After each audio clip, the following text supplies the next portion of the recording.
Halo teman-teman, selamat malam, selamat datang dan terima kasih kepada seluruh partisipan dan juga Pak Yanuar selaku speaker yang telah bersedia meluangkan waktunya untuk webinar kali ini. Sebelum memulai webinarnya, perkenalkan nama saya Rene Garcia selaku moderator pada webinar malam ini dari Apiari Coworking Space. Sebelum memulai webinarnya, saya akan menjelaskan sedikit mengenai Apiari Coworking Space. Apiari Coworking Space menyediakan ruang kerja, virtual office, dan juga komunitas. Kami rutin mengadakan online event untuk memberikan insight baru kepada teman-teman untuk dapat membantu mengembangkan diri dan bisnis. Untuk informasi lebih lanjut, teman-teman bisa keep update di Instagram kami @apiari.coworking. Pada webinar kali ini, kita akan membahas mengenai Shaping Your Future, Career Planning and Management bersama Pak Yanuar, selaku Vice President Organization, Talent, Culture Lazada, and Lazada Logistik Indonesia. Kalau teman-teman pada bisa on kameranya, boleh banget nih biar kita bisa interaksi dua arah. Dan kalau teman-teman ada pertanyaan, boleh langsung tulis di kolom chat, atau teman-teman nanti bisa bertanya langsung pada saat sesi Q&A. Tanpa perlu berlama-lama lagi, tempat dan waktu saya persilahkan kepada Pak Yanuar. Halo semuanya, selamat malam. Suaraku kedengeran kan ya? Ntar Iya, ngobrol kedengeran, Pak. lagi. Oh, ya udah. Jadi mungkin kita bisa langsung aja untuk mulai. Thank you for coming to di sini karena memang orangnya nggak banyak, jadi I think it's good untuk kita bisa lebih santai sesinya, lebih feel free to ask any questions, and you can decide how to use your time the best juga gitu. Oke? Jadi kita mulai aja. Ini bisa view penuh kan ya? Next slide. Kalau nggak bisa ya nggak apa-apa. Artinya tidak bisa sih, Pak. Ya udah, next slide. Ya.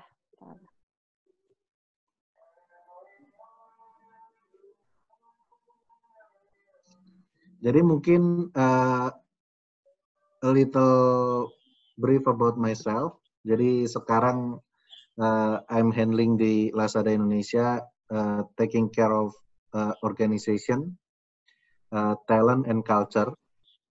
Jadi ada pilar organization development, talent management, kemudian ada pilar leadership, learning and development, sama pilar organization culture.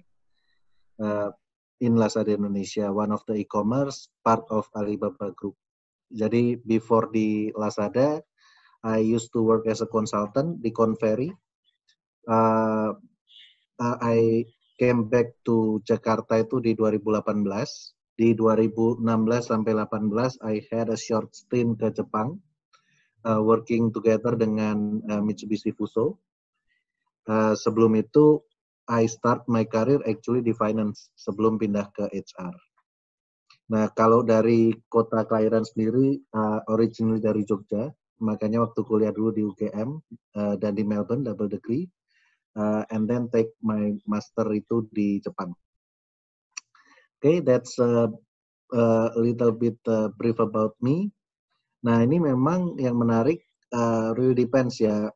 I do not really know demografi teman-teman yang datang di sini, lebih ke working professionals atau masih kuliah atau fresh graduate. Mungkin bisa di chat dulu kali. Jadi bisa tahu juga nih, yang pada di sini ini masih kuliah, udah lulus atau banyak kan masih kerja sih? Kuliah, oke. Okay. Yang lain? Oke, okay. Good. Nah, jadi fresh grad, oke. Jadi ini cukup mix juga ya. Jadi kalaupun kalian yang masih kuliah ataupun masih fresh graduate, hopefully this session akan bermanfaat juga. Jadi feel free nanti waktu Q&A juga for those yang udah ada pengalaman kerja, what do you want to do, what do you want to know more, bisa di-sharing juga gitu. Karena ini sih untuk introduction-nya, and I always like untuk having this slide as an introduction karena when you might see that my career is actually pretty nice, as in having in corporate, having consultant, pernah kerja di Jepang juga, kemudian balik di sini. Waktu itu juga waktu kerja di Conferry, I had a chance untuk visiting Vancouver office dan juga visiting MIT dan Darden karena kita punya kerja sama-sama mereka. Jadi I went to US itu 2 kali akhir tahun lalu gitu kan. Tapi I started itu ya sama lah dengan tipikal orang-orang yang mau lulus 9 tahun yang lalu kan. There are a lot of questions about my dream job itu apa sih? My career itu akan seperti apa sih? Mau ambil S2 dulu atau mau langsung kerja gitu kan? Gimana sih bisa diterima di company yang ideal? Atau teman-temanku udah dapat kerjaan semua, sedangkan aku belum. And then how gitu. Jadi this is the things that I thought a lot waktu itu juga. Dan kalau bisa ke next slide. Ini juga menarik nih. Mungkin ada dari teman-teman yang di sini mungkin bisa di chat juga. Ini kira-kira apa sih? Ada yang kerja dan baru resign. Apa sih yang what kind of message sebetulnya dari gambar ini? Mungkin bisa di chat tuh. Yuk, kira-kira apa sih dari gambar ini? What is the message kira-kira? Silakan. Dalam hidup ada up and down, perjalanan yang lika-liku gitu kan. Anything else? Nah, hidup ada naik turunnya. Jadi kurang lebih sih benar. And that's why I like to always start my sharing session ini dengan ini gitu. Karena my life juga banyak. Kalau kita dibilang ups and down itu banyak. There was a point di mana I've got rejected. There was a point di mana let's say I got very lucky karena dapat penyakit yang cukup langka, but I recovered gitu kan. Jadi hidup itu selalu ada naik turunnya, dan I think the message adalah whenever you felt down in life, please also remember it will not be forever. Gitu. There would be a path that things will get better. That's why it's very important untuk have a strong, let's say, social circle gitu kan. Having friends that actually can hold your hands and supporting each another. Kayak aku sih, aku ada my group WhatsApp itu isinya cuma 3 orang. Dan kita bertiga ini dulu masuk bareng waktu di Hey Group, jadi di kerjaanku yang kedua. Sampai sekarang kita masih share masih catch up, masih saling ngobrol dan saling supporting. Jadi kita tahu, oh my friends itu udah berkembang ke sana, my friends udah berkembang ke sini. Ketika I have something that I want to curhat ya bisa gitu. I think that's also important. Okay, let's start with the session tonight. Jadi ini kurang lebih ini adalah 4 agenda. Jadi I think whether you are udah lulus atau masih kuliah atau barusan resign gitu kan, I think this would be helpful, hopefully. Jadi really understanding kalian punya purpose itu apa, itu selalu menjadi dasar for everything gitu kan. Kemudian I also would like share some tips untuk CV itu apa. Nggak ada rocket science sebetulnya. Cuman I would like untuk emphasize beberapa hal. Nanti ini kan bisa dibagi ya materinya ya? Yes, jadi Iya, materinya betul, Pak. nanti bisa dibagi juga. Kalian bisa lihat-lihat lagi di sana. Kemudian sama juga tentang preparing for an interview itu apa aja sih key points-nya. Kemudian yang terakhir mungkin lebih relevan juga untuk kalian yang lagi bekerja, tips untuk accelerating karir itu apa sih gitu. Jadi I have kurang lebih 40 menit ya untuk covering this for nggak banyak, tapi hopefully anything that you would like to know deeper atau further kita akan cover pada saat Q&A gitu. Oke. Yang pertama aku mau bicara dulu nih tentang ikigai. Berapa orang sih yang ada di sini yang join di sini itu punya reason for being? Ayo.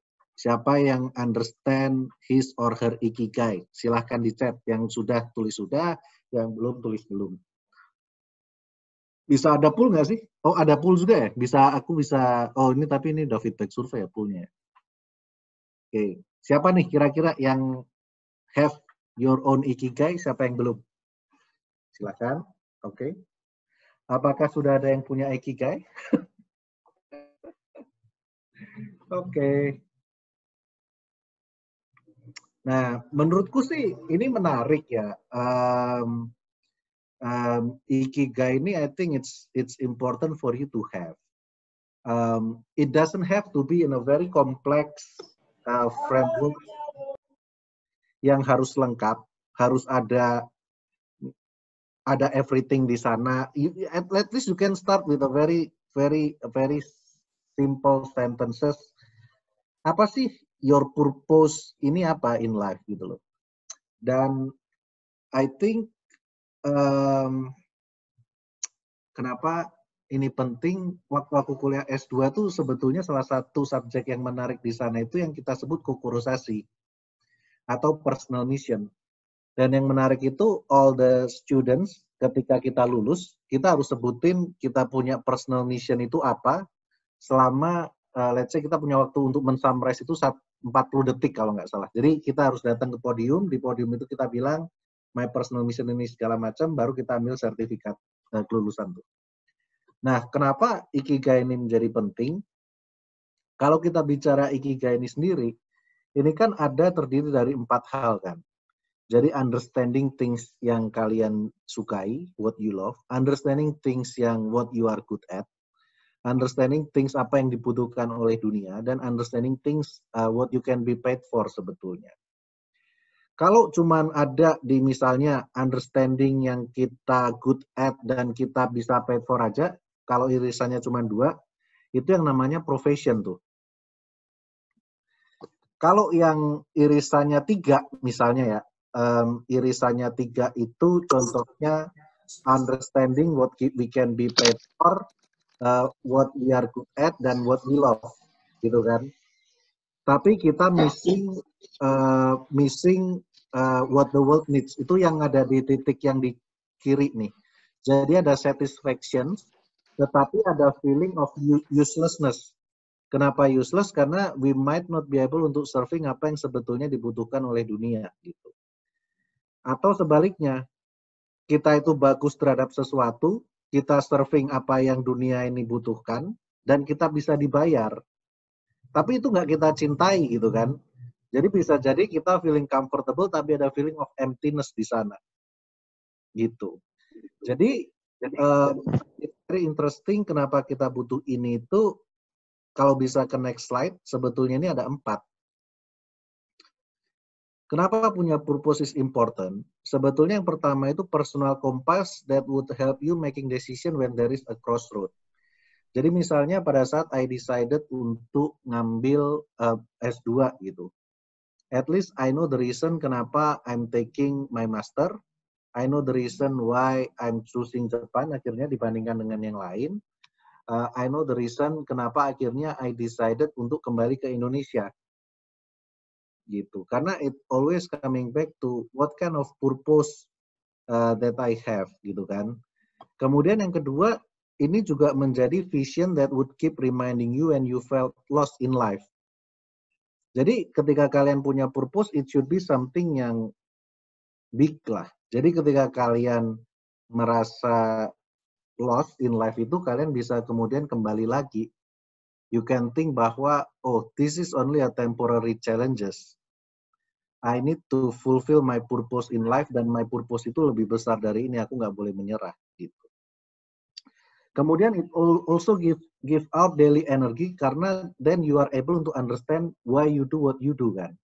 Ini yang paling penting nih, sometimes people itu nggak understand kenapa we are doing the work that we are doing every day. Dan yang terakhir, you would be able to think on the bigger picture what impact that you created. Jadi contoh konkretnya nih, untuk saya sendiri, my kokurosasi waktu itu adalah I would like untuk create impact to the society dengan creating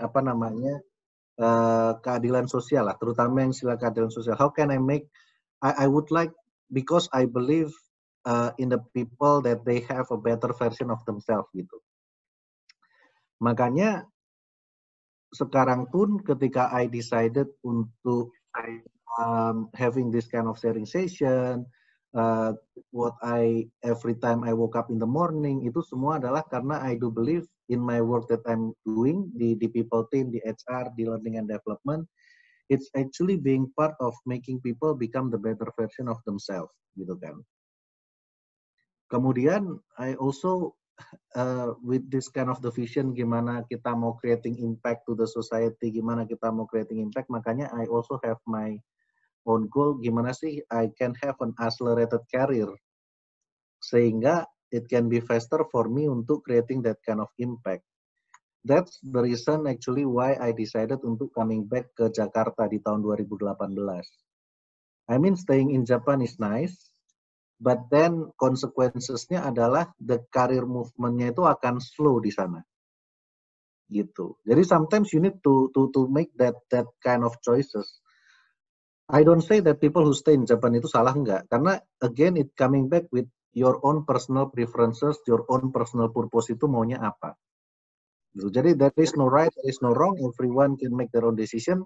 Tapi yang I would like untuk emphasize adalah kalau kalian nggak punya purpose, I think life itu mungkin rasanya hambar karena ya kita cuman going with the flow kan.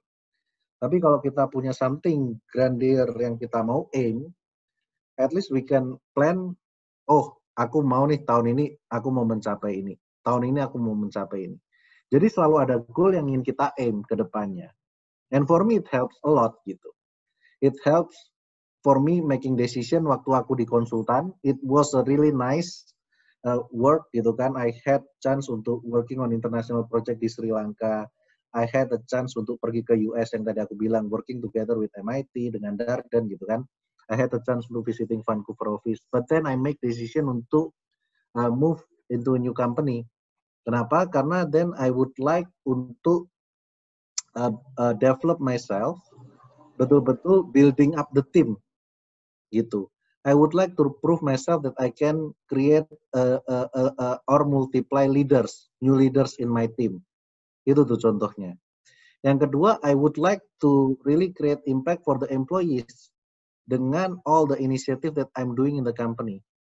Karena when you are working as a consultant, itu kalian mungkin bisa kasih framework, tapi nggak bisa kasih the actual impact-nya itu kayak gimana. It really depends on the client. Makanya kembali lagi, I think it's very important untuk kalian itu bisa dapatkan benang merah dari 4 ini. Nggak apa-apa, slide setelahnya, benar. Nah, jadi dari 4 ini, jadi kalian mesti cari tahu benang merahnya, what you love. For me, I love teaching. I love developing people. What are you good at? That's why I have like the analytical skills, the facilitation skills, and I do believe that this is the world needs. Karena kan if we are able untuk multiplying leaders, if we are able untuk creating leaders, mereka akan kemudian bisa create another leaders, which is solving the world problem kan. And I can be paid dari kerjaan ini gitu. Jadi memang it's a never ending journey to find your purpose. You need to keep open to opportunities, has correct to face new thing, face to failure, and take action, and also be confident your own timing. Jadi nggak usah khawatir, karena regarding timing itu, my reference selalu either Mark Zuckerberg yang sukses di masa muda, tapi kita juga punya contoh sukses yang di masa tua, yang patungnya ada di mana-mana. We can see Colonel Sanders kan, yang punya KFC, I mean the initiator dari KFC. He is being successful with the recipe, mungkin udah 60 plus gitu kan. Message-nya adalah, I mean everyone will have their own time gitu. Jadi ini yang pertama. Jadi menurutku this would be the foundation for everything. So please do your self-reflection. For me, I always do this reflection every year juga untuk understanding what am I need to grow, kemana sih aku mau pergi, next step-nya akan kemana, dan selalu kembali lagi ke your own purpose. Jadi kalau untuk teman-teman sekalian yang masih belum menemukan ini, and it doesn't have to be in a very nice framework like this. For me, it's just a scribble of paper gitu kan. But I understand what is my purpose, dan itu yang akan aku bawa, that nilai itu, karena itu jadi personal compass dan lain sebagainya. Okay, that would be the first part. Sekarang part yang kedua, yang lebih teknikal nih. Kita akan bicara tentang CV. Jadi untuk teman-teman sendiri, ketika kita mau cari job search sebelum kita bicara CV, ini adalah 4 basic yang kalian perlu untuk tahu. Yang pertama itu industri atau posisi apa sih yang kalian tertarik dan linguisnya itu apa. Jadi bahasa mereka itu apa. Jadi jangan sampai kalian letting your recruiter untuk explaining the basic things. Apa sih misalnya contohnya basic things? Basic things adalah let's say the difference between sales and marketing. Gitu kan. You as an applicant should know in that industry what does it mean by sales, what does it mean by marketing. Gitu. Jadi lingus-lingus itu harus tahu. Kemudian yang kedua, where should I look, whom should I contact, gitu kan? How should I go about it? Jadi kalau kalian ternyata bisa ngira-ngira, oh recruiter ini punya personal email, kalau kalian nggak kenal orangnya, it's not advisable untuk contact recruiter itu on the personal platform, because there is also reason kenapa mereka punya company email kan. Nah, hal yang lain yang aku mau emphasize di yang kedua ini adalah you need to be very active untuk understanding company-company itu punya event apa. Karena ada beberapa company akan punya open house, beberapa company akan punya career fair-nya sendiri. Jadi you can actually leverage that moment, atau misalnya untuk yang masih kuliah, beberapa company itu punya competition. Kalian bisa leverage that kind of opportunity sebetulnya untuk creating spotlight, building network terhadap recruiter-recruiter atau company-company yang kalian pengen kerja di situ gitu. What I know, I think P&G have that competition. Denon juga ada. L'Oreal I think juga punya gitu kan. Atau open house, misalnya kalau consulting. Usually consulting company, some of them will have an open house. Khusus untuk ini bisa ikutan ya. Kita yang mesti aktif untuk cari tahu gitu loh. Jadi CV is not everything juga. Kemudian understanding the requirements and how do you judge yourself untuk fitting into the role gitu kan. Karena ada recent recruiter put the requirement in the job vacancy. Contohnya apa? If I'm looking for a senior manager dengan 7 tahun pengalaman dan kalian baru fresh graduate, believe me, you will not make the cut at all. Karena requirement gap-nya itu jauh. I want a proven leader yang memang udah ada experience managing team, yang udah ada experience atau expertise in a particular field. Nah, it's different case, misalnya I'm looking for analyst atau junior associate yang punya pengalaman 1 atau 2 tahun gitu kan. Nah itu walaupun kalian baru fresh graduate, belum punya pengalaman kerja, 1-2 tahun itu masih reasonable gitu, kalau kalian mau nice try. Karena provided kalian walaupun belum kerja, tapi misalnya kalian very active in an organization, kalian active in competition, let's say, I think a lot of skills yang kemudian bisa offsetting those 1 or 2 year experience. Tapi kalau experience gap-nya memang udah jauh, ya itu susah gitu.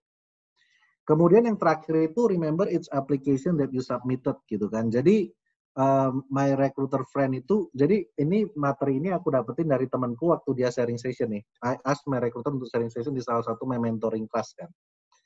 Jadi dia punya pengalaman bahwa ada applicant itu yang mungkin submit ke 15 perusahaan. Saking banyaknya sampai dia lupa. Ketika rekrutnya kontak, orangnya ini ketika terima telepon sampai bingung, oh aplikasi yang mana ya? Ya jangan begitu juga gitu loh. At least you need to remember the each application that you submitted. Itu golden rule yang pertama. Karena kalau nggak kan rekruternya juga akan jadi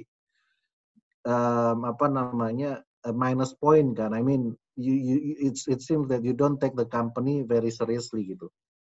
Kemudian treat the recruiter with respect juga. Karena remember like HR community, it is very small world, and it's always for me relationship with all the recruiter itu selalu long term investment. Jadi please do treat every recruiter with respect. Okay, next. Jadi kalau kita bicara CV, ini adalah common mistake-nya nih. Yang pertama, to either a lot of spelling mistake, bad grammar. Jadi nggak ada yang rocket science sama sekali ya di sini. Jadi feel free lebih kepada kita enhance nanti waktu deep discussion nggak apa-apa. Karena memang nggak ada yang rocket science. Yang kedua itu banyak orang yang nulis di CV-nya itu list of task daripada achievement-nya mereka itu apa. Atau pakai cliches atau kata-kata yang wah, tapi nggak ada supporting evidence-nya di situ.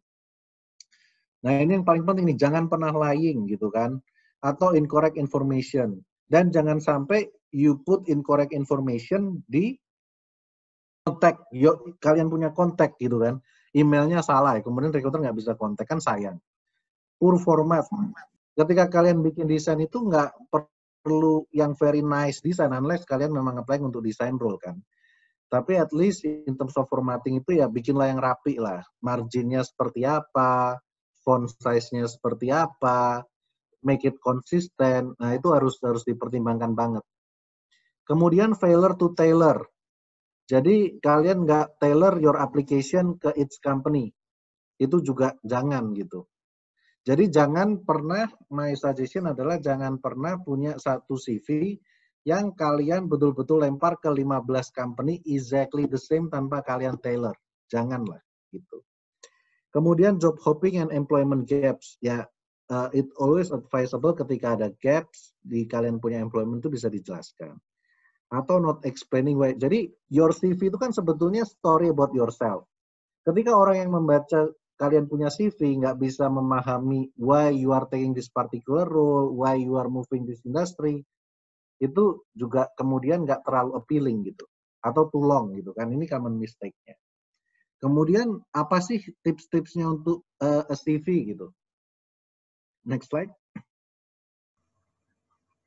Nah, jadi ini kurang lebih kalau kita bicara CV yang core-nya kan ada 5 hal. Jadi kalau kita bicara formatting, ya ini dasarnya semua lah. Formatting yaitu neat, easy to read, fontnya nggak usah yang aneh-aneh. Mau font size-nya itu yang konsisten gitu. Kalau misalnya subtitle mau font 16, isinya mau font 14, ya make it konsisten. Jangan ada yang satunya 16, satunya lagi subtitlenya fontnya 18, satunya 20. It's itu nggak bagus. Jangan juga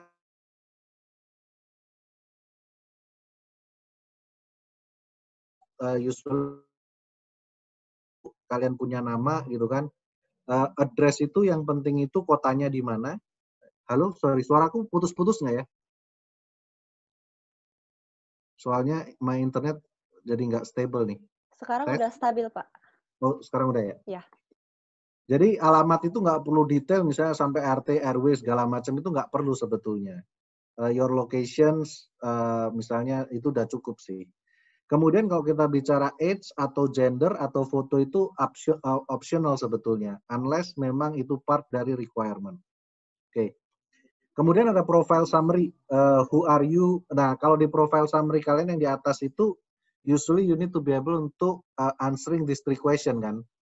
Siapa kalian? What can you offer to the company? What are your career goals gitu kan. Jadi kalau bisa profile ini selalu di-tailor ke every company that you are.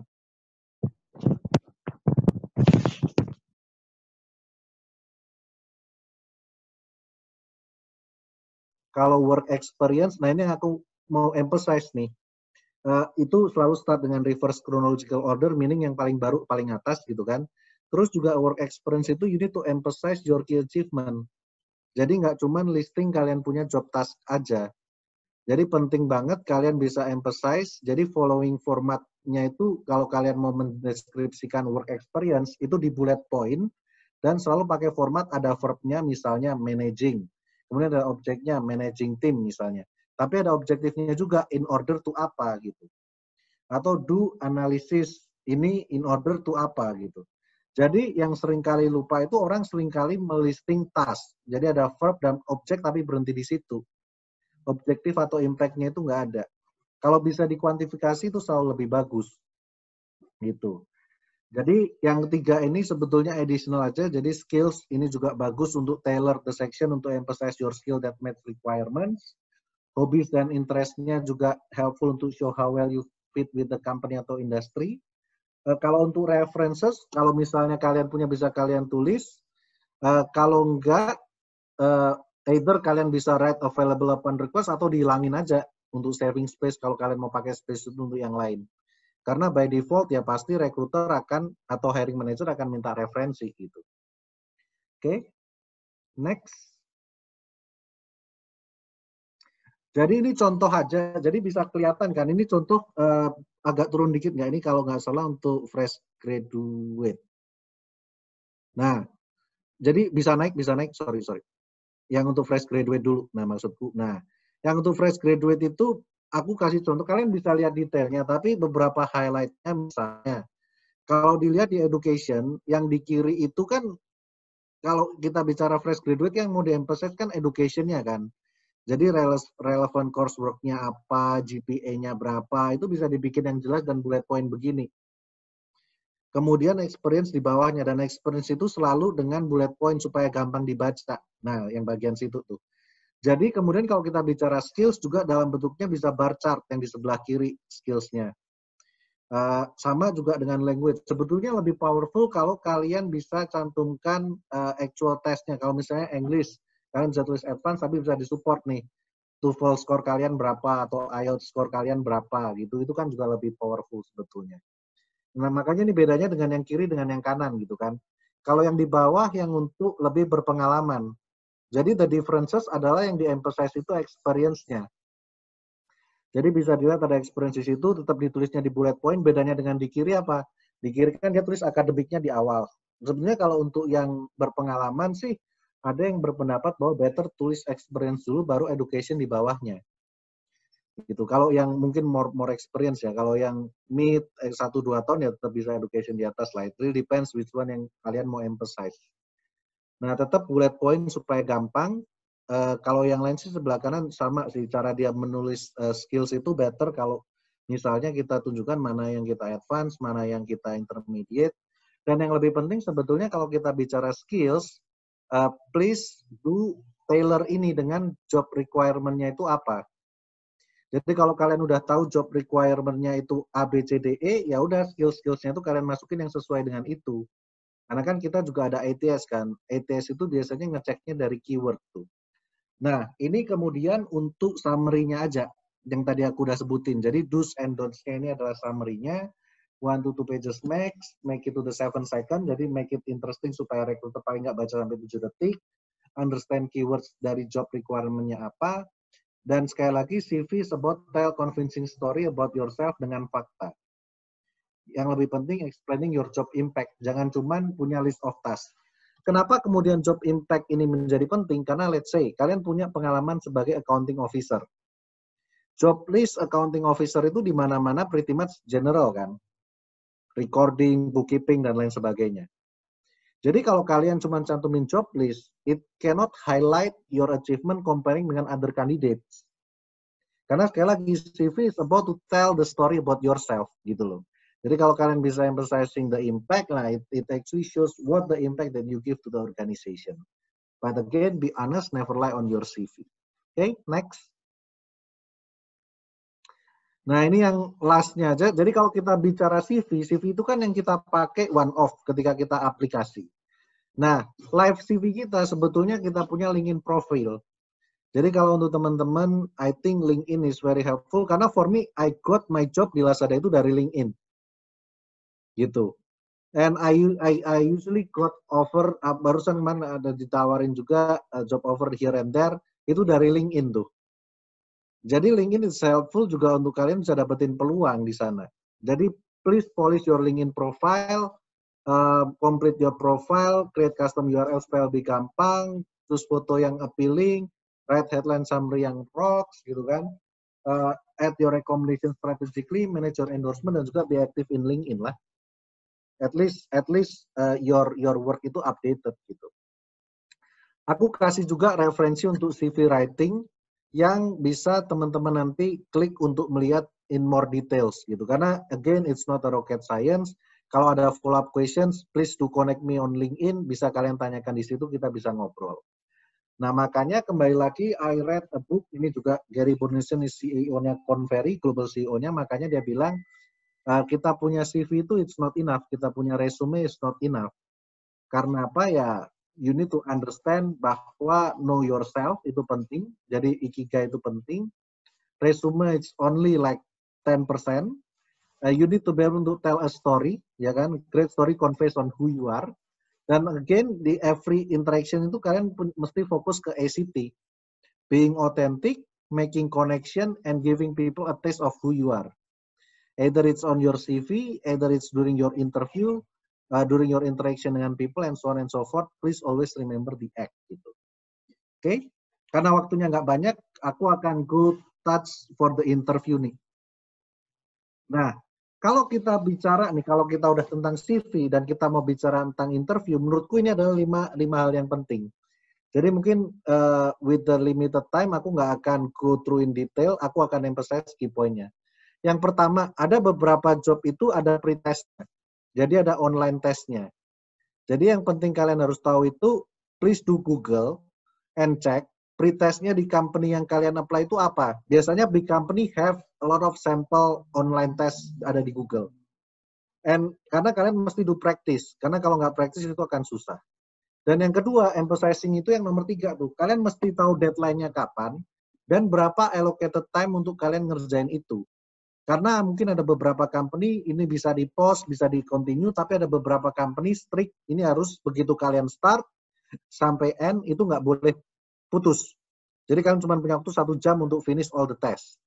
Makanya kalian mesti allocate time yang nggak interrupted dan juga ensure good internet connection. Karena jangan sampai ngerjain ini terus internetnya mati, so sad sih kalau itu yang kejadian gitu kan.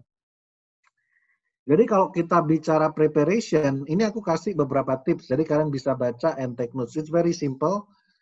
Pertama, research the company thoroughly. Karena selalu akan ditanyakan kenapa kamu mau kerja di sana. And then you can look at the news coverage, employee review untuk understand challenge-nya di company itu apa sih. Sehingga kalian bisa connecting bagaimana dengan hiring kalian, itu bisa help untuk solve the company challenges. In my interview yang di Lazada pun aku dapat cases gitu. Jadi my CEO tanya kalau ada case begini gimana sih kamu akan solve. Jadi basically I do my work as a consultant pada saat doing job interview gitu. Kemudian yang kedua, you can also check your interviewer's name-nya itu. Bisa cek di LinkedIn profilnya kalau ada untuk understanding background-nya apa dan kalau ada things in common-nya kalian dengan mereka kan. Itu juga membantu. Kemudian always practice, itu yang sangat penting. Practice the answer and practice the presence. How you answer itu juga sama-sama pentingnya. Jadi kalian bisa tanya mentor atau tanya teman untuk bantu practice tuh. Nah, kalau bicara waktu hari hanya, itu selalu my advice itu come itu 15 minutes before. Jadi kalian mesti allocate time, jangan pernah on time. Karena kalian nggak pernah tahu di jalan itu ada apa. Macet lah di jalan, terus bannya bocor lah atau apalah.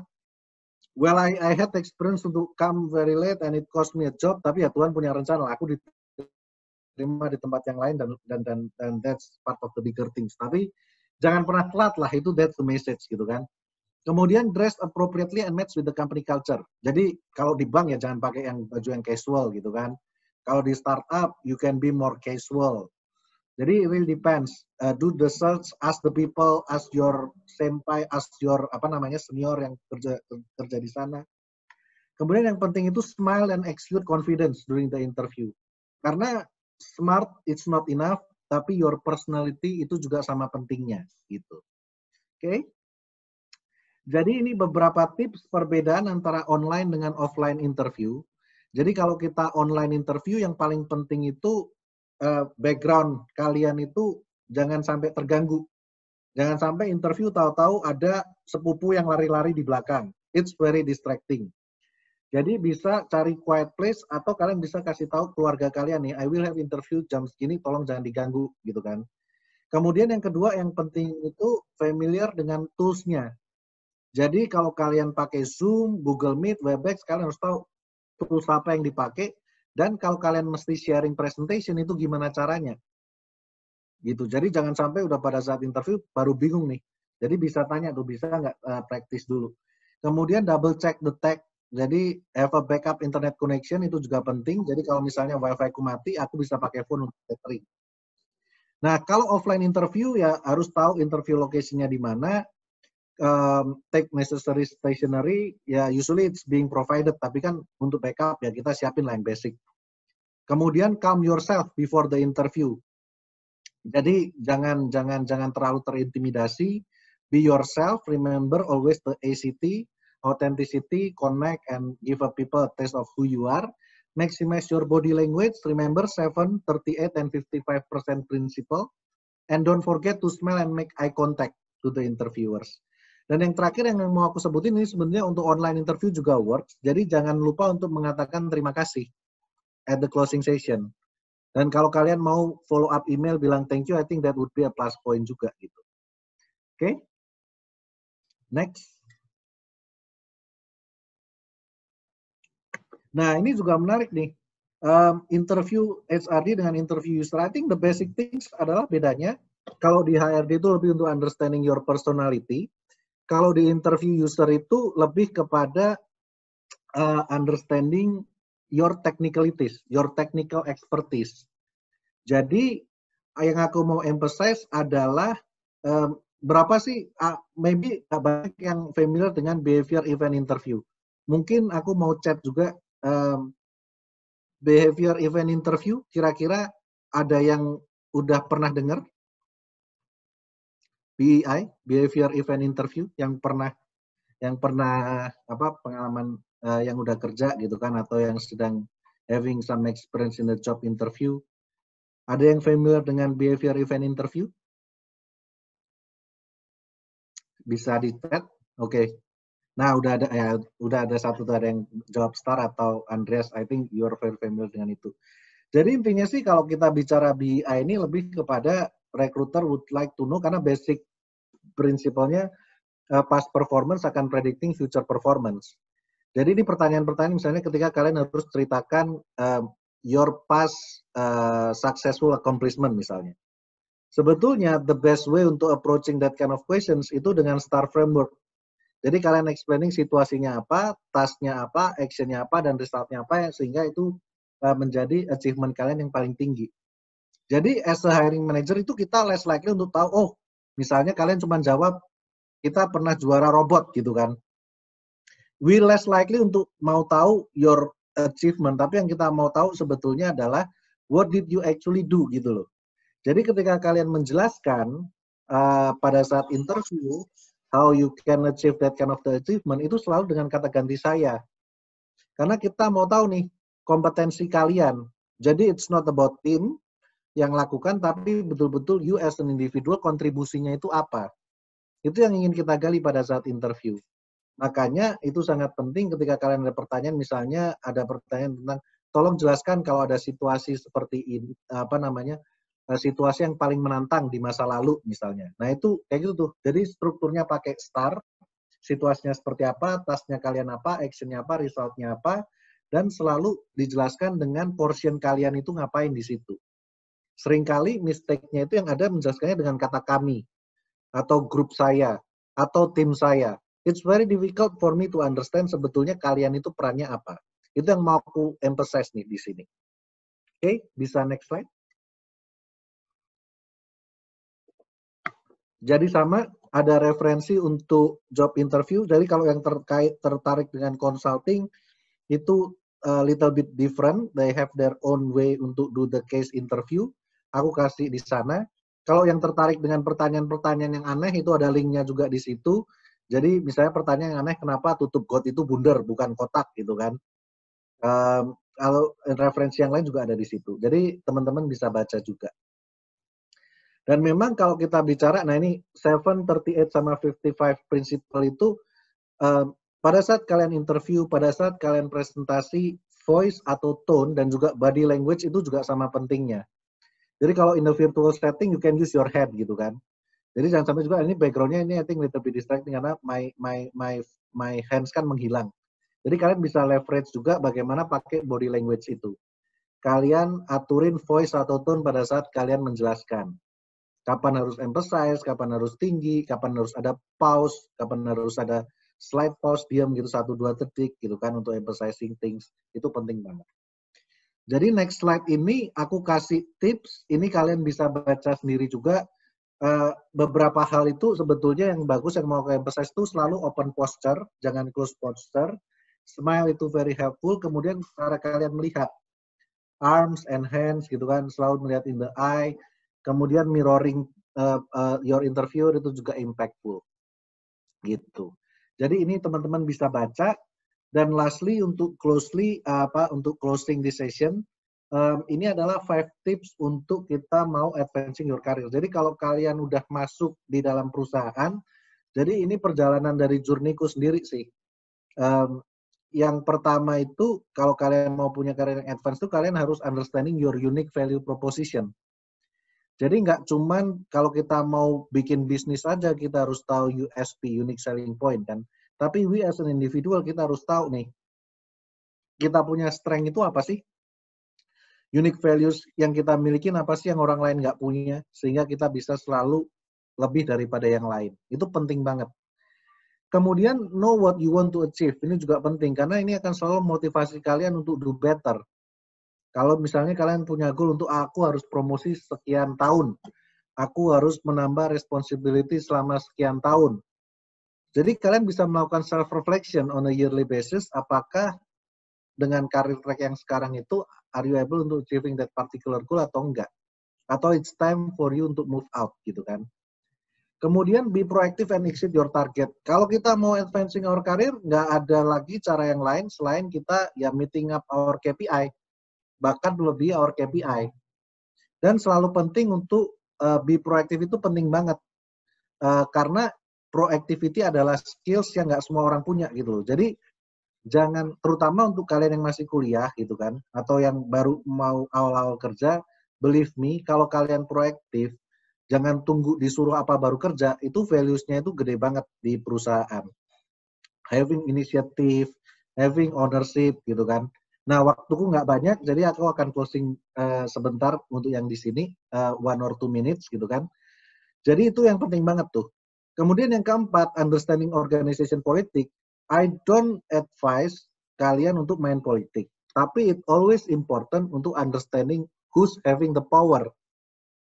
Kenapa ini penting? Supaya kalian serving the right stakeholder. Contohnya apa? Kalau kita di kerjaan itu, yang akan ngasih kerjaan itu bisa banyak. Bisa dari atasan kita, bisa dari teman kita, bisa dari mana-mana lagi yang lain gitu kan.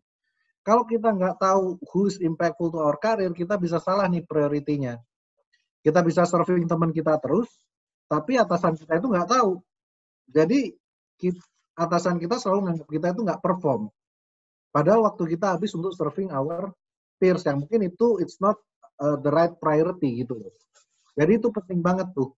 Jadi ketika kita berbicara KPI, it's always important untuk having a conversation dengan kalian punya manager untuk understanding dan aligning goal-nya itu mau kemana. Believe me, it's very helpful untuk advancing your career ketika what you are doing itu align dengan apa yang kalian punya bos mau gitu. I think the things yang I learned dari my mentor adalah if you want to move up in our career, we need to make our boss look great gitu. Yang terakhir memang having a coach or mentor will be very very helpful. I have this experience when I work in Paris, when I work in Japan. That's why I open myself to be a mentor buat orang lain juga gitu. Tapi yang penting ya, if you are having a good mentor, yang aku tulis di situ, it's very important untuk make your mentor proud gitu. Jadi jangan sampai, once you make your mentor proud, opportunity-nya itu endless. Karena your mentor can vouch you for a lot of things. Oke? Okay? Kalau next-nya ini, it's very general, jadi need to be able to master with more than one language. For my case, dengan mastering bahasa Inggris, it open windows of opportunity untuk kemana-mana. Yang tadi aku udah cerita. Gitu. Jadi untuk closing memang nggak ada shortcut-nya, karena building karir itu pasti akan butuh kerja keras, butuh keringat gitu kan.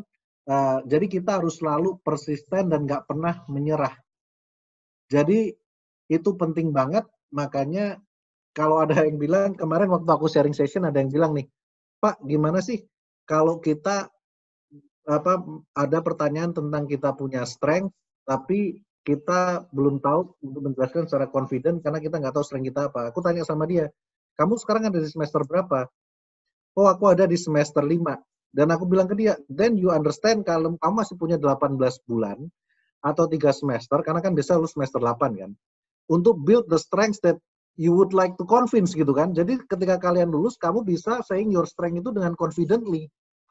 Karena memang building up your strength ya memang butuh kerja keras dari kalian. You cannot ask other people untuk mengerjakan your responsibility gitu.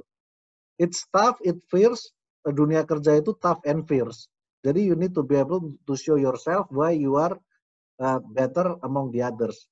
Tapi yang kedua yang aku mau emphasize untuk closing, punyalah iman juga ketika your plan itu nggak work out. Karena Tuhan itu punya rencana yang lebih indah. Kalau kalian teman-teman yang di sini ngira, oh my karir itu lempeng lurus saja, ya nggak juga gitu loh. My karir itu ya menurutku kanan ke kiri. I haven't really achieved what I would like untuk plan dari awal misalnya. Banyaklah ke kanan ke kirinya. Tapi selalu percaya bahwa ya adalah rencana yang terbaik. Gitu sih kira-kira sharing dari aku. Sorry, a little bit over the time untuk presentation. Baik, terima kasih Pak Yanuar karena telah memberikan insight-nya nih bagi teman-teman juga, biar teman-teman juga nambah wawasannya mengenai CV, gimana caranya interview. Dan bagi teman-teman yang ingin bertanya, boleh langsung raise your hand, biar kita nanti bisa lihat nih siapa yang ingin bertanya langsung ke Pak Yanuar, atau mungkin bisa juga bertanya melalui kolom chat. Apakah ada yang ingin bertanya? Sebenarnya tadi saya ada lihat nih Pak, di chat ada yang bertanya. Dari Cynthia ya? Ya. Hai Kak Yanuar, thank you for your very insightful presentation. I have a question. Bagaimana caranya menarik perhatian recruiters kalau sedang apply ke industri yang kita kurang ada pengalaman? Jadi, I think kalau terkait dengan konteks ini, it really depends in what stage you are juga gitu kan. Let's say, aku nggak ada pengalaman di industri e-commerce gitu. Tapi I was being poached kan, I was being asked untuk join Lazada. Kenapa? Karena it come back to my technical skills. Jadi sebetulnya kalian bisa emphasizing kalian punya technical skills karena mungkin beberapa job itu akan applicable across industry. Kayak misalnya people lah, HR learning and development, organization development, HR consulting itu mau industrinya kayak gimana, kita bisa masuk di situ. And then how we actually can convince our recruiter adalah dengan Google belajar industrinya itu kayak gimana. Jadi when I had conversation dengan my boss yang di sana, aku udah Google dulu nih, e-commerce trend itu gimana, Lazada itu gimana, challenge-nya Lazada sekarang itu kayak gimana. Jadi seolah-olah I am knowledgeable in that particular industry. Padahal ya baru belajarnya sejam gitu kan. That's your tricks as a consultant juga, how you look very very knowledgeable in a particular industry.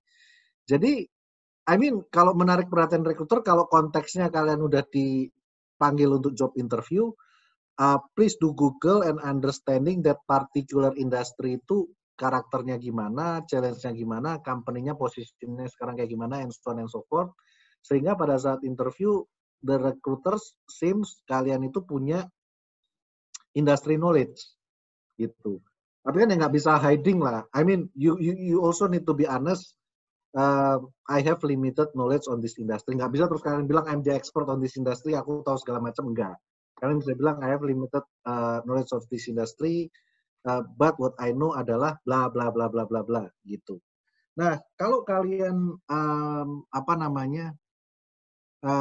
kalau kalian misalnya belum dipanggil untuk interview, kalau kalian aktif di LinkedIn ya misalnya bisa kalian dengan nulis artikel yang terkait dengan industri yang kalian mau itulah, dan aktif post di LinkedIn kan kalian bisa juga sebagai referensi.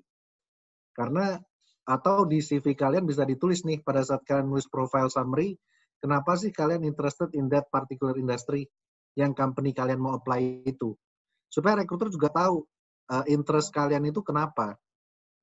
Gitu. Tentunya pasti ya sekali lagi ini harus di backup ya dengan kalian punya technical skills itu yang relevan juga. Kalau kita mau pindah ke industri yang kurang ada pengalaman, at least kan harus tetap ada values yang kita bawa ke sana kan. Ya kalau technical skills-nya kita juga baru dari nol, industrinya baru dari nol, itu lebih challenging sih. Itu kira-kira. Atau mau si Cynthia ada follow up question atau gimana nih kita bukanya, atau kita ke next question atau gimana? Boleh mungkin dari Kak Cynthia, apakah sudah jelas? Mungkin Bisa nanti kalau di-unmute? Kak Cynthia ada pertanyaan lagi, boleh langsung unmute atau nanti kita tulis, boleh ditulis di kolom chat. Terus sekarang mungkin kita next dulu kali Pak ya ke pertanyaan selanjutnya. Oke, sudah jelas. Nah, Oke. ini ada lagi yang bertanya dari Kak Wisnu. Pak Yanuar, izin bertanya, jika saat interview kita ditanya gaji yang diinginkan, bagaimana untuk tips untuk menjawabnya, Pak? Terima kasih banyak. Menurutku sih, ini tergantung konteksnya, kalian udah kerja atau belum kerja gitu kan. Kalau kalian udah bekerja, usually the rule of thumb-nya itu dari gaji yang sekarang ke gaji yang baru 20-30% raise itu yang rule of thumb ya. Jadi kalau kalian mau, kalau kalian hot banget, maksudnya hot talent dan kalian thinks that you worth it more ya bisa juga. Tapi kalau general market practice, moving up industry itu probably 20-30%, 40% if it's like it's also considering promotion role.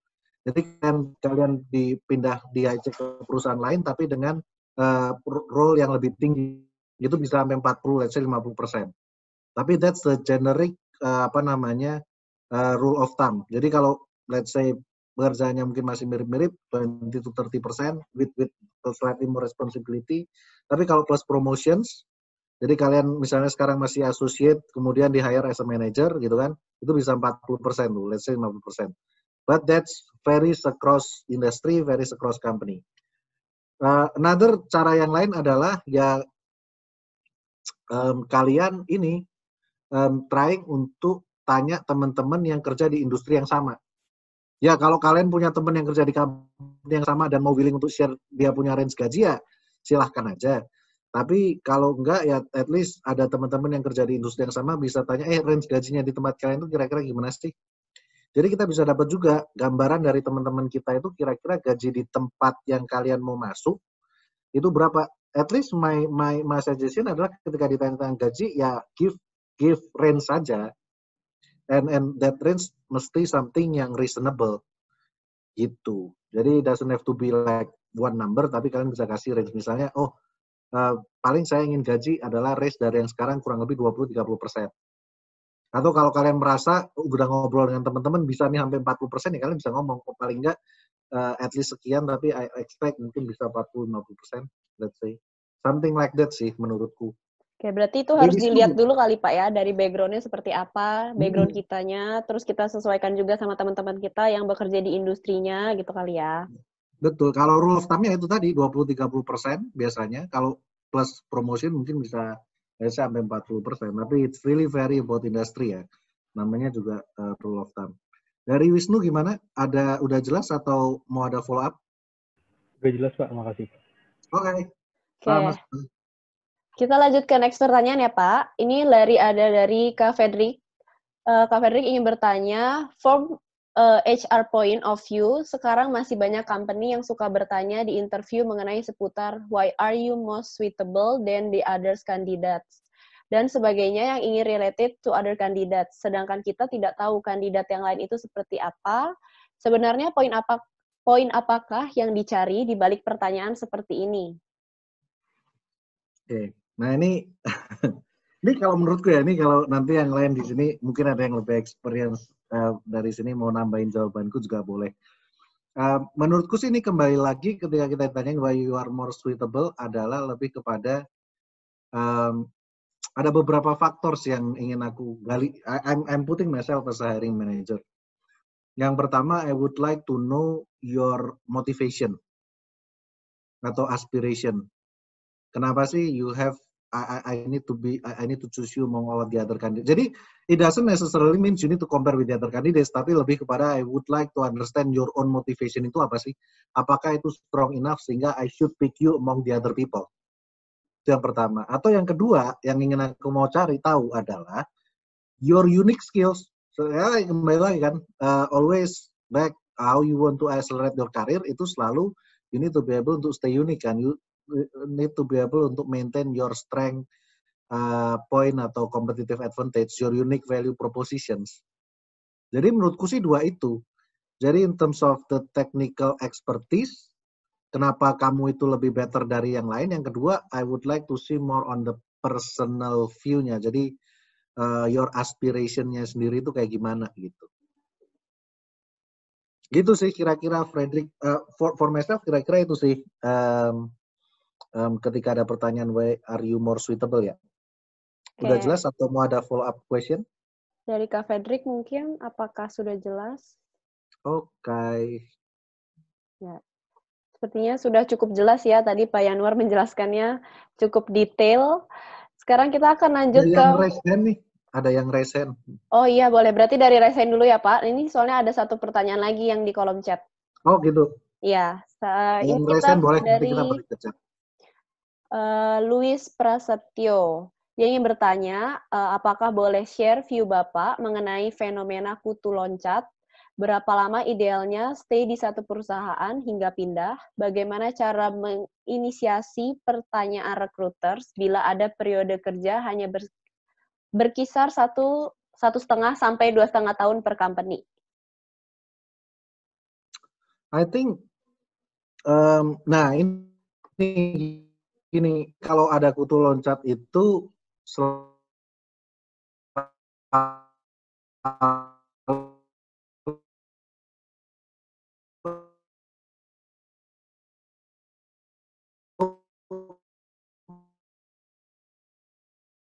investasi waktu untuk develop.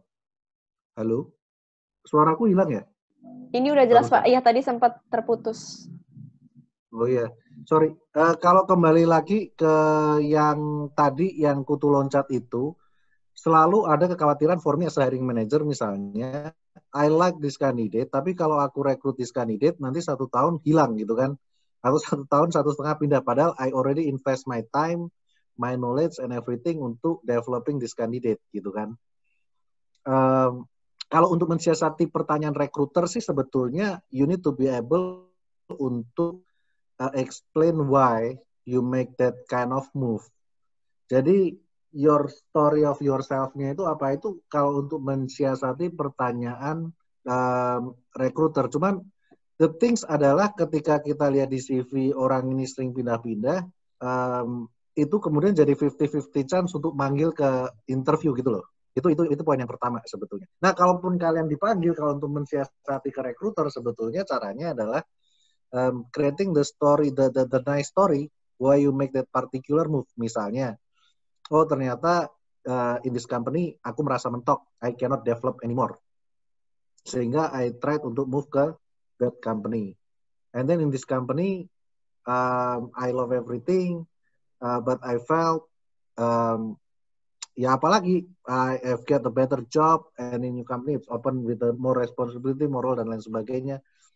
Jadi creating the story why you make that particular move gitu, yang convincing and ensuring, ya itu sih selalu. Kalau aku tuh loncat itu selalu risknya and practicality saja lah.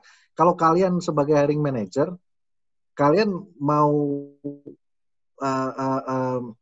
what would be, I think the things-nya lah ketika, makanya ini baru kepikiran sekarang. Kalau kalian mau creating a storyline, then you can put your position in terms of the hiring manager gitu kan. Kira-kira story apa sih yang bisa mengconvince dia supaya dia merasa nyaman untuk tetap taking you as an employee gitu. Walaupun kalau kamu punya track record itu pindah-pindah. Put yourself on the other person's shoes saja. Karena for me practicalities-nya kalau orang ini pindah-pindah ya I always worry nanti jangan-jangan 1,5 tahun dia pindah lagi gitu. Gitu sih menurutku. Oke, baik. Jadi sorry, mungkin untuk tambahan di sini, makanya selalu my suggestion adalah be very careful in terms of making career movement aja. Karena it has a more implication than you think in the short term lah. Gitu. Tapi kalau misalnya karena unexpected situation, karena pandemi, kemudian jadi ini, kan itu something yang explainable lah ya. Tapi other than that, just be careful aja lah. Ya, berarti harus dilihat juga ya Pak, karir kita tuh mau seperti apa gitu. Jangan asal melamar, kemudian hanya dalam jangka waktu pendek, kemudian kita pindah lagi gitu ya. Karena itu akan berdampak ke depannya seperti apa.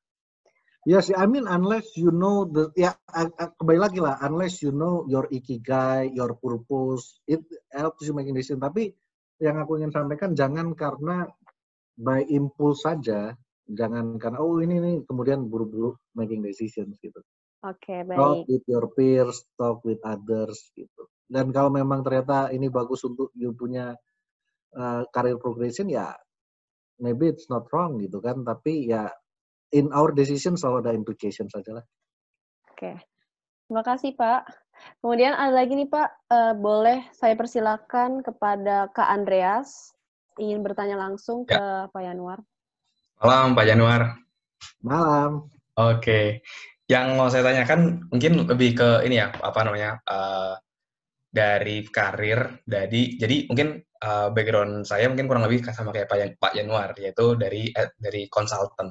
Nah, saya mau minta masukan dari Pak Januar. Kalau misalnya saya punya goal karir, yaitu misalnya ingin menjadi HR manager atau menjadi learning and development manager atau OD manager seperti itu, apakah dari HR consultant bisa langsung menduduki posisi tersebut atau harus menjadi supervisor dulu atau asisten manager, karena sebagai konsultan kan kita langsung bekerja dengan klien ya, tidak dengan tim mendevelop barang-barang kayak satu perusahaan sistemnya. Nah, apakah harus masuk? Saya kemarin sempat cek dari HR manager, ngelihat flow-nya seperti apa. Mereka beberapa ada yang dari supervisor, jadi asmen, kayak gitu.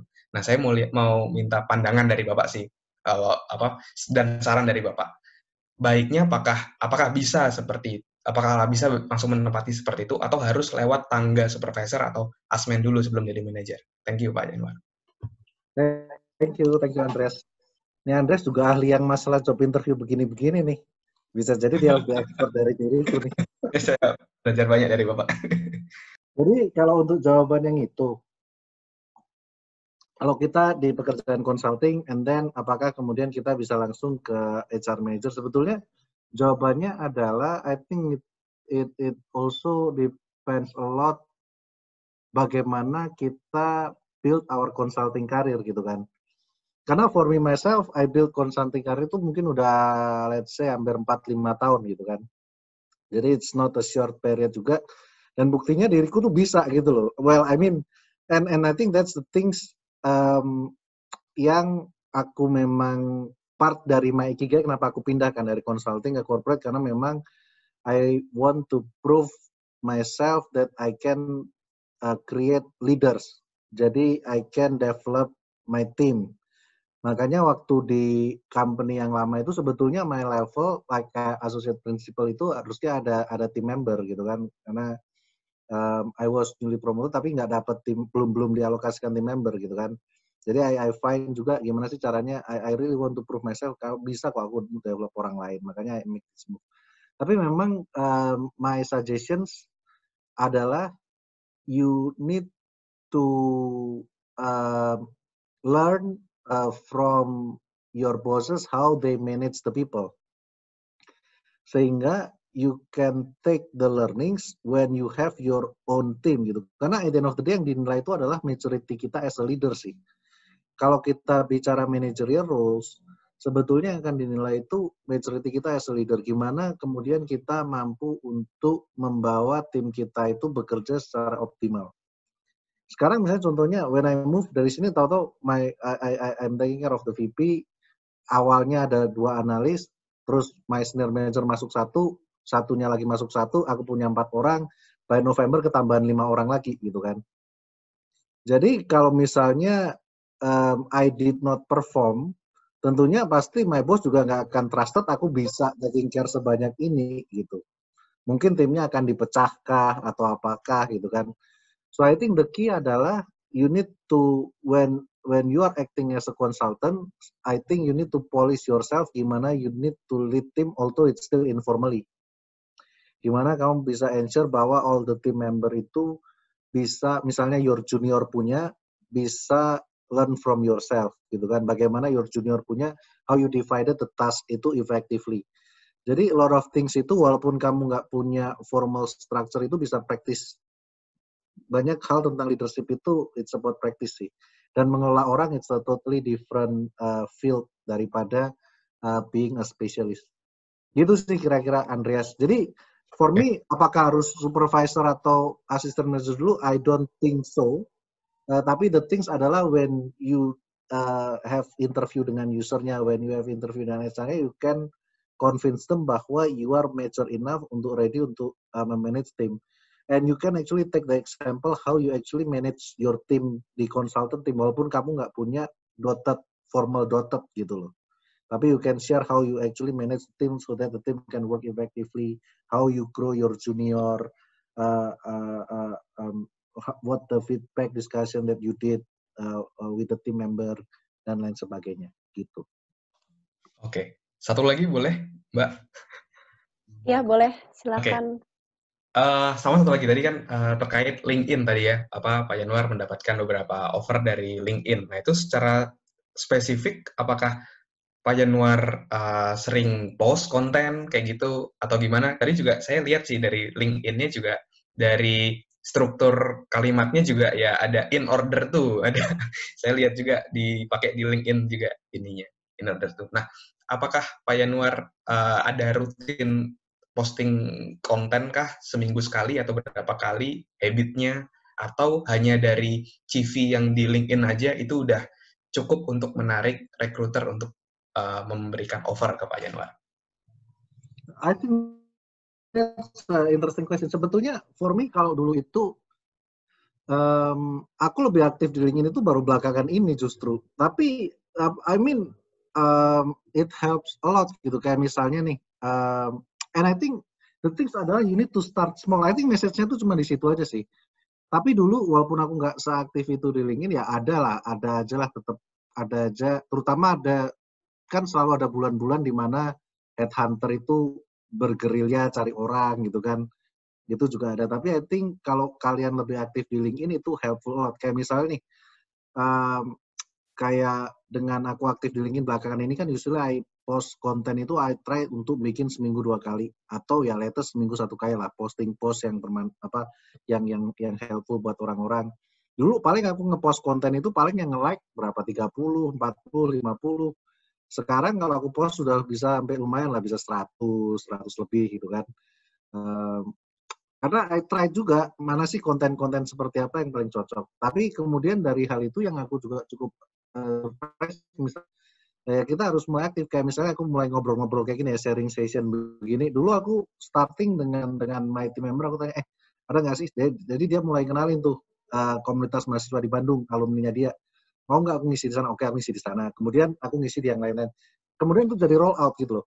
Dan out of the blue aku dapat tawaran kemarin untuk ngisi di salah satu conference November depan. Aku juga nggak tahu nih, tahu-tahu out of the blue nih orang yang nawarin dapat dari mana kan aku juga nggak ngerti, itu satu. Terus aku juga dapat email juga, dapat tawaran untuk menjadi expertise untuk ngobrol-ngobrol gitu juga ada. Terus dapat tawaran untuk ngisi. Jadi ada tawaran untuk ngisi Global HR Conference kalau jadi di tahun 2021 Januari ya. Ini udah dikonfirm, cuman kan nggak tahu lah. You never know until it's there kan. Jadi itu keluar gitu loh. Tapi aku startingnya dari nol, dari bener-bener konten yang like mungkin juga nggak ada. But then you think, gini sih sebaiknya. And I think it helps gitu. Jadi kalau kalian pun yang misalnya masih kuliah, masih apa, you can choose your right content, how to sell yourself sih. Karena it works for me, I think it works for you guys as well. Ya nggak perlu terlalu harus dari kayak selebgram juga yang harus ngepost apa-apa terus buruan cari, nggak juga. Cuman ya make it realistic aja sih. Gitu. Thank you Pak Yanuar. Sama-sama. Maka sudah jelas Kak Andreas. Oke, selanjutnya ini ada pertanyaan lagi Pak dari Kak Faustin. Halo Kak, jadi ceritanya bulan lalu saya baru resign karena rencana mau buat bisnis. Tapi saya belum cukup modal dan kerja yang sebelumnya suka kurang-kurang gitu. Karena saya merasa tidak belajar apa-apa dan karena alasannya kerjanya itu monoton Pak. Jadi sekarang dia mau mencari karir untuk tambahan modal di bisnisnya. Lalu minggu lalu dia di interview dan ditanya sekarang sedang melakukan apa gitu. Kalau dia jawabnya sedang membuat bisnis, apakah sebenarnya itu tabu? Tidak untuk apply kerja? Mungkin ini pertanyaannya kalau misalkan dia lagi melakukan bisnis nih Pak, terus dia apply, lalu di interview ditanya, dia ingin menjawab bahwa halo, sorry aku kayaknya salah tulis tadi. Aku ke Faustin. Oke, ya ini ada boleh lebih baik langsung ditanyakan ke Pak Yanuarnya, Kak. Ya jadi tuh lanjut aja ya. Jadi tuh kayak minggu lalu tuh sempat kayak di interview, terus dia tanya kayak kamu sekarang lagi nggak ngapa-ngapain, kamu sekarang emang lagi ngapain aja gitu kan karena baru resign gitu kan. Terus aku sih bilangnya sih nggak ngapa-ngapain ya gitu ya, lagi sibuk cari kerja gitu. Tapi kalau misalnya saya jawab saya lagi lagi making my personal project kayak lagi doing my business gitu, itu sebenarnya tabu nggak sih untuk apply kerja gitu? Sebetulnya sih, jadi kalau yang pertama, menurutku sih, I mean, kalau kamu bisa jelasin bahwa you can have full dedication for the job, I don't think it will be a problem gitu. Karena the only concern as a recruiter adalah kalau kamu punya bisnis, then how much time will you have untuk punya kerjaan ini kan? Gitu loh. Jadi if you actually can say bahwa I actually resign from my past experience because I think I don't develop. That's why um, I try to look for a new job that has that has a more career prospect atau can develop me better gitu kan. In the meantime, rather than nganggur, I actually also started to do a small business. This is just to ya skill apa yang kamu mau ekspor di situ gitu loh. Tapi when I get a full time, ya kamu mesti juga harus bisa jelasin sih ketika kamu dapat kerjaan bisnismu ini gimana kelanjutannya gitu aja. Itu yang harus kamu bisa jelasin karena it's a little bit tricky, tapi menurutku sih it's not a taboo as long as you can explain clearly your dedication, like I mean time dedication, karena kan kamu pasti cari kerjaan kan yang full time kan. Iya. And then once you get a full time job, your business ini mau diapain, your plan untuk bisnis juga harus ada nih. Oh, ya jadinya sih side hustle gitu sih gitu. Ya itu makanya kalau bisnis side hustle itu juga akan susah berkembang sih menurutku ya. Jadi make a nice story aja, how karena kan nggak tahu juga how big the business, how serious the business. Jadi kamu mesti crafting story-nya. At least intinya adalah need to convince bahwa you will have dedication for the work gitu kan. Dan ya you have plan on the business kalau kamu mau cerita. Tapi kalaupun kamu mau cerita kamu lagi ada bisnis, ya lebih kepada emphasizing what kind of skills yang kamu mau cari. And what kind of lesson learned misalnya dari bisnis itu yang mungkin relevan untuk job kan. Kamu ada lesson learn apa dari kamu punya bisnis ini? Let's say negotiation dengan orang, let's say finding out supplier. Kalau misalnya dari bisnis ini nggak ada relevansi sama-sama dengan jobnya dan nggak terlalu lama juga durasinya, ya nggak usah dijelasin juga nggak apa-apa gitu loh. Cuman kalau kamu gap-nya udah lumayan lama, misalnya sampai setahun, 1,5 tahun, ya memang harus dijelasin. Gitu. Tapi kalau 1 bulan, 2 bulan, 3 bulan, 4 bulan sih menurutku masih nggak apa-apa. Oh, oke. Gitu. Sama satu lagi, kalau misalnya ditanya di interview, misalkan kerjaan sebelumnya kenapa resign gitu, kalau sebenarnya mau ngomongnya kayak oh ya karena sebelumnya kayak menurut saya kayak kurang belajar kerjaannya, tapi enaknya ngomongnya lebih indahnya itu gimana? Menurutku sih it's always come to the authenticity ya. Jadi kalau for me justru when I have interview with anyone that want to join with my team, aku selalu jujur bilang my situation di position yang aku cari ini akan kayak begini. Yang akan bisa cover kondisi perusahaan kayak gini, yang akan aku bisa cover ini sesuai dengan your expectation atau enggak gitu loh. Jadi tapi sekali lagi hiring manager itu orang-orang kan beda-beda gitu. Jadi misalnya kenapa kamu resign ya kamu bisa jujur bilang bahwa oh my job itu monoton. Tapi ya kamu mesti answer juga job yang baru itu kamu cari yang lebih fast moving atau sama-sama monotonnya gitu loh. Jadi kalau kamu bilang kalau kamu resign gara-gara monoton tapi kamu apply job yang juga monoton ya orang akan bertanya-tanya. Kalau misalkan jawabnya kayak sebenarnya pekerjaan yang sebelumnya kayak saya merasa kayak visinya sih untuk company itu kurang gitu. Ya nggak apa-apa. I think what's important adalah you can connect why you want to resign and why you want to apply. Jadi apa yang nggak kamu dapetin di perusahaan yang lama, yang kamu harap untuk dapetin di perusahaan yang baru. Itu yang kamu mesti bisa connect gitu loh. Jadi jangan kamu nggak happy karena hal A, tapi ya di perusahaan baru kamu tahu kamu akan ngerjain hal A. Itu kan akan susah kan story. Oke. Itu sih maksudnya. Jadi kamu bilang visinya di perusahaan lama nggak jelas, tapi perusahaan yang baru kamu juga tahu visinya juga nggak jelas. Ya you don't get anything yang berubah sebenarnya kan. Gitu. Jadi key point-nya sih di situ. Being authentic aja, tapi ya you need to ensure kan, makanya you need to ensure apakah di kerjaan yang baru ini bisa answer your expectation apa enggak gitu. Oke. Ya. Thank Oke. you. Thank you. Sama-sama. Oke, baik.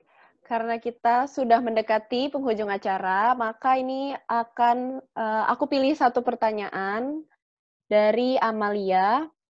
Halo Pak Yanuar, terima kasih untuk materinya. Saya ingin menanyakan jika saya ditawarkan kerja double position, tapi divisinya bertolak belakang karena perusahaannya masih baru. Bagaimana caranya untuk menghadapi masalah tersebut ya Pak? Terima kasih. Ini Amalia mungkin bisa explore maksudnya divisi bertolak belakang ini gimana? And what would be your responsibility sih? Challenge-nya itu ada di mana? Maksudnya masalahnya di mana? I cannot foresee your masalah di sini. IT dan iya, maksudnya bertolak belakangnya ada di case yang mananya. Maksudku IT sama HR juga masih bisa bareng. Boleh mungkin untuk Amalia You wanna unmute yourself? Apa malu? Waktu itu waktu itu dijelasin untuk IT-nya Pak.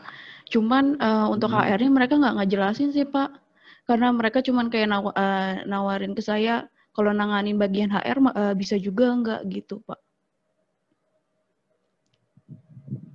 Sekarang posisinya udah kerja di company. Belum Pak. Belum. Karena yang sebelumnya ditawari 2 position itu saya kurang ngerasa saya kurang bisa ngehandle sih Pak. Jadinya saya maunya kalau misalnya itu ditawarin untuk 1 position, itu gimana ya cara menyampaikannya kalau kita hanya ingin di position itu Pak?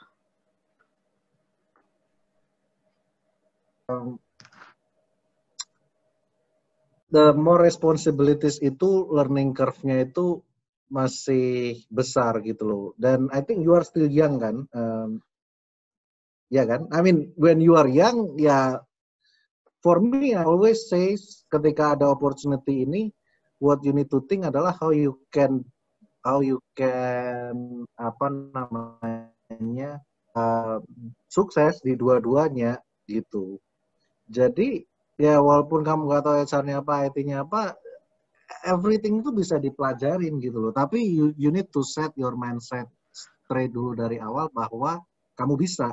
Karena kalau dari awal dengan 2 ini you think you cannot do it, itu akan susah.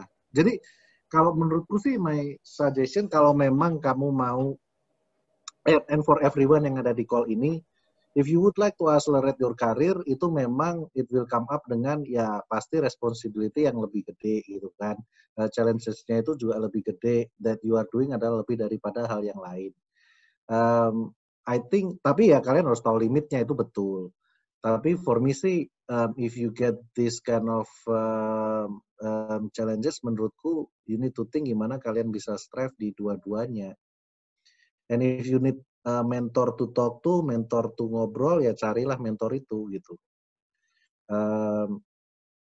Ya, itu sih paling, I mean, gitu sih Amalia. Jadi, for me sih, it would be a great experience ketika kita punya work yang lebih besar. Unless nggak di-abuse ya, maksudnya kemudian everything kita do. Unless kamu clear dulu di HR itu mengerjain yang mana, di IT itu ngerjain yang mana. Menurutku sih itu. Oh begitu ya Pak. Soalnya saya nggak ada pengalaman di HR, jadi takutnya malah tidak bisa melakukan dengan baik gitu sih Pak. Tapi nggak, ya itu makanya maksudku beberapa kali itu you need to be very clear dulu HR-nya itu expectation role description-nya itu apa. Ya itu harus minta dia dijelasin dulu sih. Maksudnya minta ini berarti kamu sekarang udah kerja, tapi akan di offer company baru ya konteksnya. Atau sekarang masih? Sekarang saya lagi intern Pak. Lagi intern di Iya, company yang sama? Enggak Pak, beda. Oh, company yang beda. Ya sebelumnya saya tolak Pak. Ya nggak apa-apa, maksudnya kalau di HR sama, ini kamu punya bos nggak di HR sama IT-nya? Ada manajernya sih, Pak. Jadi kamu akan serve 2 orang manajer. Iya. Yang menurutku sih, itu memang akan tricky sih, karena serving satu aja juga ruwet. Ya, I mean, kalau kamu lebih comfortable di IT, ya talk lah dengan rekruternya. Paling, ya tapi harus siap kan dengan konsekuensinya ya. Kalau mereka carinya satu orang yang memang bisa dua-duanya, mungkin kamu akan diterima gitu kan. Kalau kamu siap dengan konsekuensi itu ya nggak apa-apa, pilih aja salah satu. Tapi kalau kamu memang seneng banget nih di company ini, my advice ya try to take these challenges. Kalau perlu mentor, you can ask for mentor, you can contact me juga. Karena menurutku HR itu nggak ada yang rocket science di HR. Dan kalau misalnya kamu baru intern kan baru, kalian nggak akan disuruh tahu-tahu harus come up dengan yang technical HR kayak salary structure atau apa, itu nggak akan se-complicated itu. Menurutku sih begitu sih sarannya. Ya, Baik, Pak. Terima kasih, Pak. Oke, sudah jelas ya Amalia. Sekarang kita mungkin ke last question nih Pak, dari Kak Catherine. Mengenai pertanyaan interview, jika interviewer bertanya mengenai how do you see yourself in 5 years, sebenarnya seberapa detail penjelasan yang dibutuhkan oleh interviewer? Terima kasih Pak. Nah ini juga menarik sih, karena I think in one way orang-orang itu ingin tahu sebetulnya kamu punya visi itu seperti apa. Second things adalah ya mungkin kalian bisa mereka ingin tahu how you would like to progress in the organization gitu. Dan ini really depends sih company-nya. Kalau company yang like typical yang orang-orang yang stay lama kayak FMCG dan lain sebagainya ya, I think the key point adalah gimana kamu bisa menjelaskan how you grow within the company for the next 5 years. Gitu. Jadi jangan bilang misalnya dalam 3 tahun aku mau keluar and then build my own business atau apa. I don't think that's strong enough sih. Apalagi kalian misalnya baru lulus kan. Maksudnya like kalau misalnya konteksnya fresh graduate atau kalian dengan 1 atau 2 tahun experience, pertanyaan 5 tahun ini menurutku sih lebih kepada how do you see yourself grow in the next 5 years in the company, how you can jadi mereka bisa lihat juga how you can contribute and that they can see your potential lah, kira-kira begitu. Karena kan kalau orang nggak punya aspiration to grow juga tanda tanya juga kan. Kalau dibilang 5 tahun juga sama-sama aja di sini, it's actually a big question mark juga gitu. Itu sih paling itu beberapa flag yang mereka mau raise gitu. Ya ini mungkin sedikit out of context. Jadi nggak berkaitan dengan pertanyaan Catherine, tapi it's very interesting juga aku ngelihat ada satu kandidat misalnya yang ada interview dengan MyTA bilang orang ini drain banget kalau berhubungan dengan people. Padahal kerjaan utamanya in my team itu pasti akan berhubungan dengan people. Itu udah fakta. Ya aku bilang ya kalau memang kayak gitu itu udah red flag lah, janganlah. Ya bukan fit in my position, mungkin ada kerjaan lain yang lebih fit dengan dia gitu aja. Jadi sometimes some questions itu orang-orang ingin tahu ada nggak sih red flagging-nya di jawaban-jawaban kalian gitu. Kalau misalnya kalian bilang, oh aku mau 3 tahun aja habis itu keluar, ya itu mungkin untuk beberapa company akan jadi notes kan. Wah orang ini ternyata nggak mau long term, apalagi kalau tipikal orang-orang di sana lebih lama misalnya ya. Itu sih kira-kira Catherine.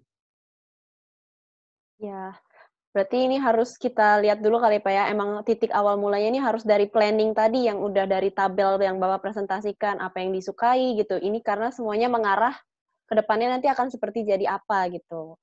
Mungkin boleh Pak summary dari all of the question yang udah masuk tadi, kira-kira boleh. apa Ini nih poin yang bisa sebetulnya diambil? ada satu, tapi orangnya juga udah nggak ada, Ding. Orangnya masih ada nggak? Ada yang private tanya ke aku, tapi orangnya juga udah nggak ada kelihatannya, jadi nggak apa-apa. Okay. Jadi summary dari pertanyaannya sih, pertanyaannya beda-beda sih, susah kalau mau summary jadi satu.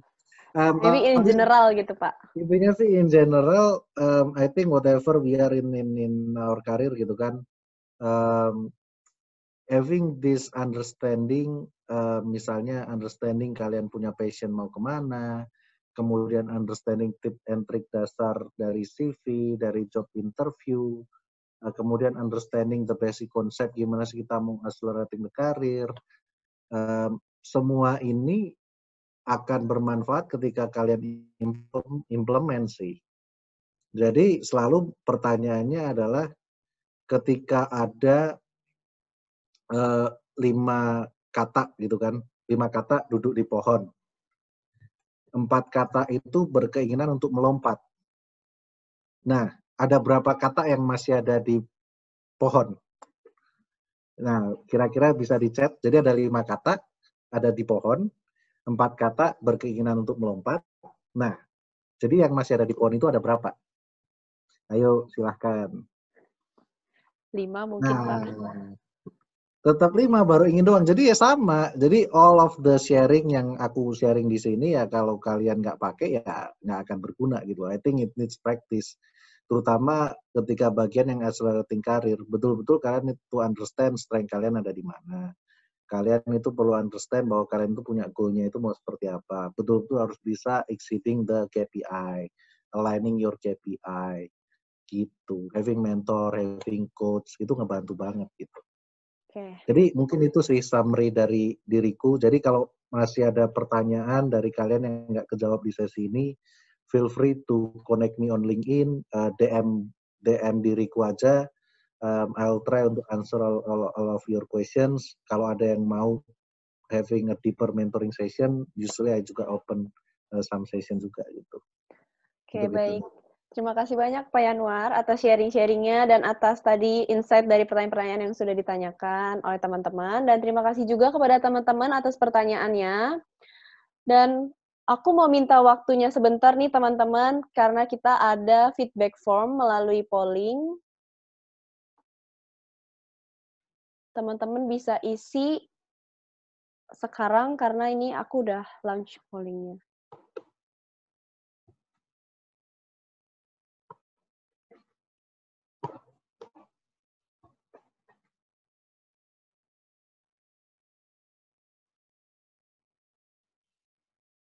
Teman-teman boleh isi untuk pollingnya.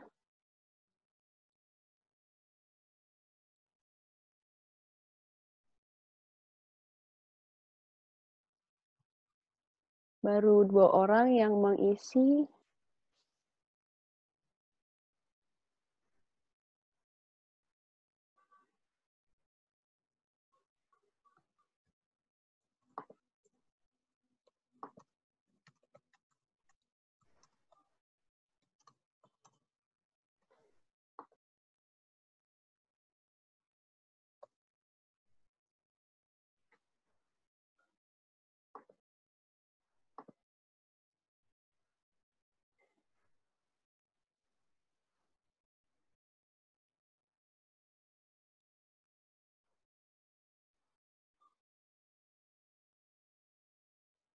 Ya, mungkin 3 orang lagi.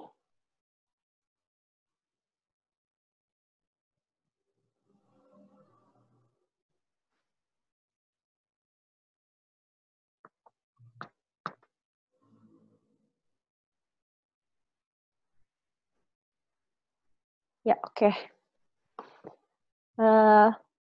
Oke teman-teman, tidak terasa sudah 1 jam kita berbincang-bincang. Sebelum kita mengakhiri webinar ini, kita mau ada sesi foto bersama untuk dokumentasi. Diharapkan untuk seluruh partisipan untuk menyalakan kamera.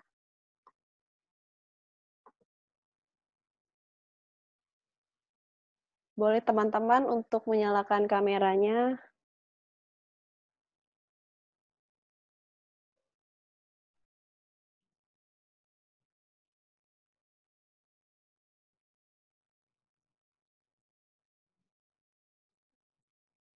Ya, oke. 1, 2, 3. Baik, terima kasih teman-teman. Kita ada grup community di WhatsApp dan Telegram. Jika teman-teman ingin join, teman-teman bisa langsung klik link ada di kolom chat. Dan bagi teman-teman yang ingin mengetahui webinar-webinar lainnya, boleh langsung cek di Instagram kami di @apiari.coworking. Sampai jumpa di webinar selanjutnya. Terima kasih. Terima Terima kasih kasih. Pak Yanuar. Terima kasih Pak Yanuar. Terima kasih, Mbak. Take care. Thank you, Pak Yanuar.